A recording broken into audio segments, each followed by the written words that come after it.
All right. Hello, everyone. This is Joe Bullis, your MELS 602 coach. And I thought I would do a brief video on what you've got facing in MELS 603. The summer 2021 semester is a quick semester with 11 weeks, basically 10 weeks, depending on when the instructor actually starts in May. And that's only about I think maybe about 3 or 4 weeks away before the summer semester will begin. And so there are things as you finish up 602 with the APTL. Of course, finishing the APTL is your number one priority. Getting your competency folio completed with all the artifacts and logging your internship hours is your number one priority. But if you finish that, or as you are finishing that, it would also be a good idea to go ahead and start working on your evidence for 603. Your evidence for 603 is your organizational management document, and basically it causes you to look at some of the organization of your school. How does the school operate? What are the local, state, and federal laws and mandate that govern the school? How does the school just function on a daily basis with all the managerial routines involved? And how is the school organized? How does the school operate in regards to the organization and the management of the school and um, going on a daily basis about its duties. So we're talking about evaluations. We're talking about scheduling is going to be a major emphasis for the OMA. We're going to talk about instructional time, best practices. You can be pulling information from the APTL, which is a good thing, and I'll get into that in just a moment. But that's a positive that you're going to be able to. I think I told you maybe when you were with me in 601 that Gardner Webb's not about you continuing to recreate the wheel or do something that you've already done. Emphasis is also using information already on hand, experiences that you've already had, and so reusing that information, reusing those experiences, drawing on all that for some new tasks at hand, just as what an administrator does. You continually go to your toolbox and your filing cabinet and pull out some resources that you've utilized before in certain situations to help you with some new situations that are on the horizon. And you do need to be aware of federal, state, and district policies. The OMA will help you with that, being involved with that, and you do need to be aware of that. So that is what the organizational management analysis, or OMA, is all about. So task one is you're going to look at your school and at your community that your school is in. So that's what it means when it says internal and external. You are going to analyze the organizational structures, the management routines, operations of the school. And it's basically a qualitative data gathering venture. And you're just going to tell, what is the culture of your school, or how is your school organized would be a better way to put it, and what are all the things that play into that organization. So it's going to be a hard look at demographics. Have you already done that a little bit in your school profile? And yes, you can rely on that information as well, but take an in-depth look at the organization of your school, and also the organization and how the school functions within the community. So you're looking internally and externally at your school. Task two is all about instructional capacity building. That's where a lot of the information that you have already done for the APTL can come into play here. And you can reutilize that information within the context of the OMA. So that's the good news. Task three is and task three is all about looking at the schedule, looking at your current schedule, identifying gaps in that schedule, and making a recommendation to improve the schedule. Before you can really have any impact or draw any conclusions on the schedule, you need to know the organization of the school. You need to know the local, state, and federal mandates and district policies that play into the school, and you need to know about a lot of the information that you pulled in from the APTL, capacity building, best practices of teaching, the information that you gained from the walkthroughs that you did, the surveys that you did, the research that you did. You need to know and be intimately aware with all that before you can even sit down to look at a schedule and kind of see how that schedule might be improved. Because working on the schedule is a domino effect. If you got to have all the pieces, and if you move one piece and you move it in a way that it's going to affect everything else in the school. So that's why it's important to have that background.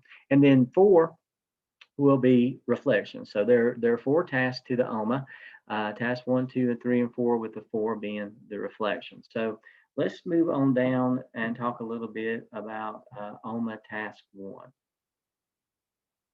Okay, OMA task 1, as I said, is a contextual analysis.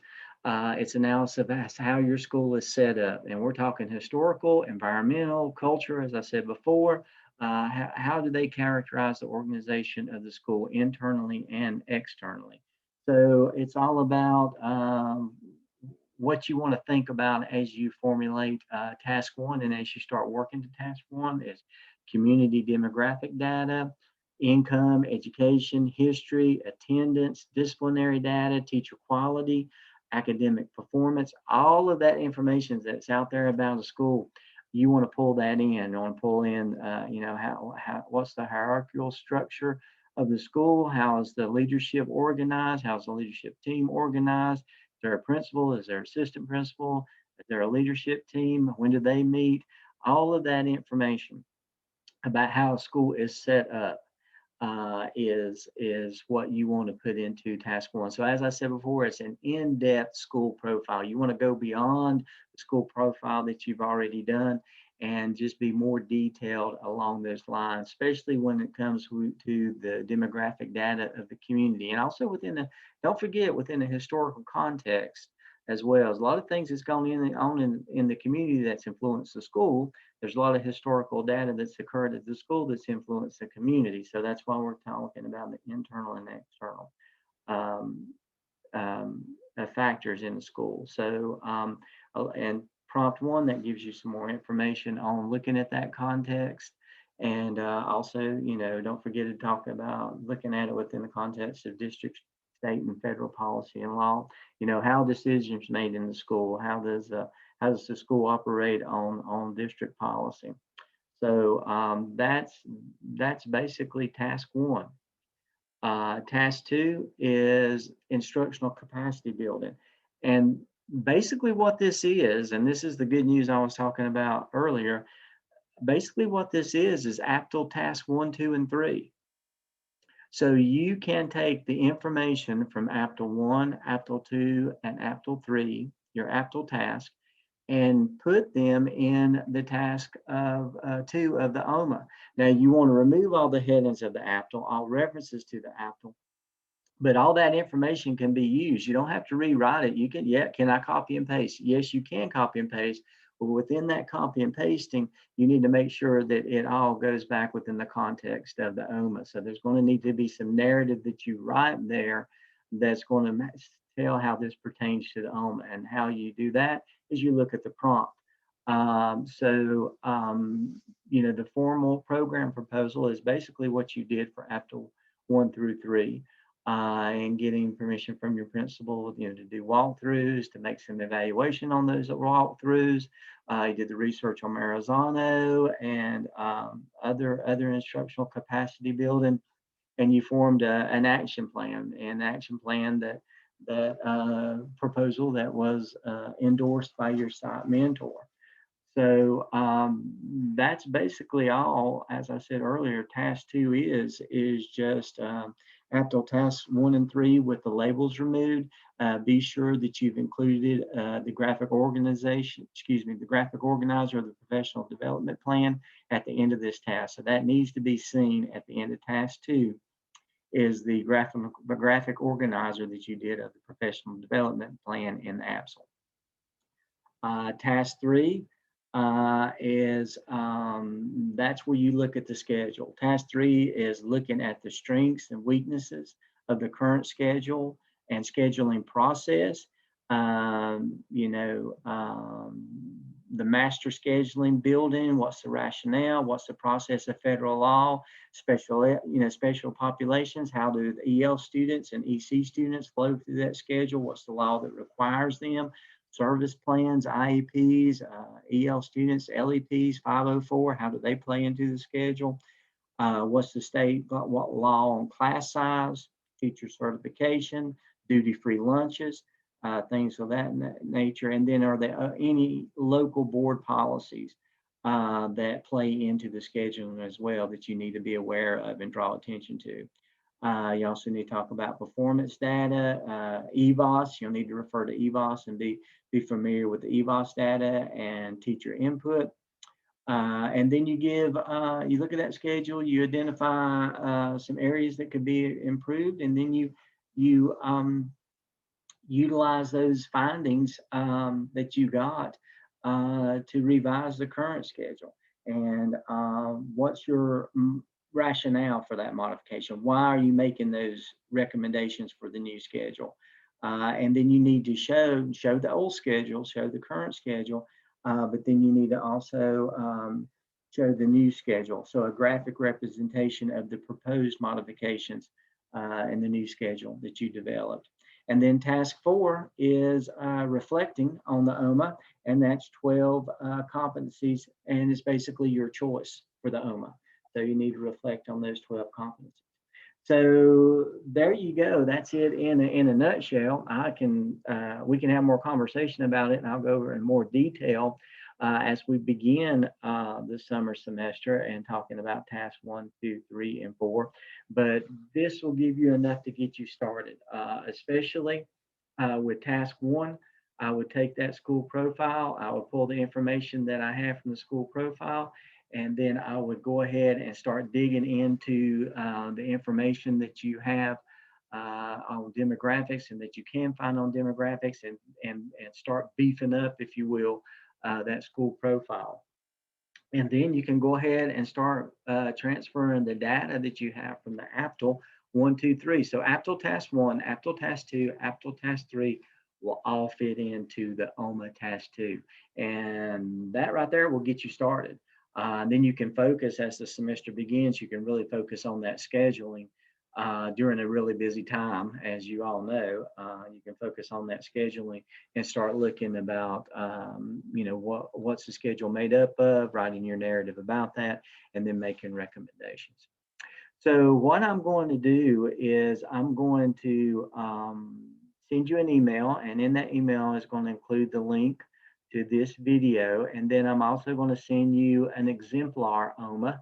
I think I may have mentioned to you as you progress through the program, some of the information that you get is kind of gradual release of responsibility. It's not as detailed as you may have been in the prior semester.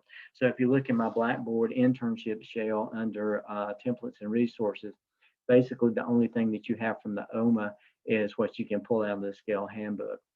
But being that summer semester is a real intensive time, we're talking about 11 weeks. You've got a lot to get done in 11 weeks.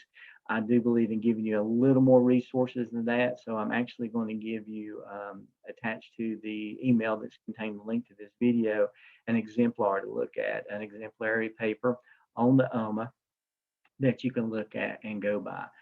Just as a resource for you to look. You do your own work, obviously. You use your own data, obviously, but this will give you kind of an opportunity to see how someone else has done, and someone that did a really good job on the. So that's basically it. As you look over this, and you have any questions, feel free to reach out to me. My focus is going to be, of course, wrapping up 602 and helping those students that are still working on the APTL and their competency folio and their internship log for this semester, spring of 2021. But I will respond to you on questions concerning the OMA just as soon as I can. So I hope everybody's doing well. I hope and pray you and your family stay safe and healthy. And if I don't talk to you until then, we will see and talk to you in semester summer 2021. Have a great evening and look forward to speaking with you again. Thank you.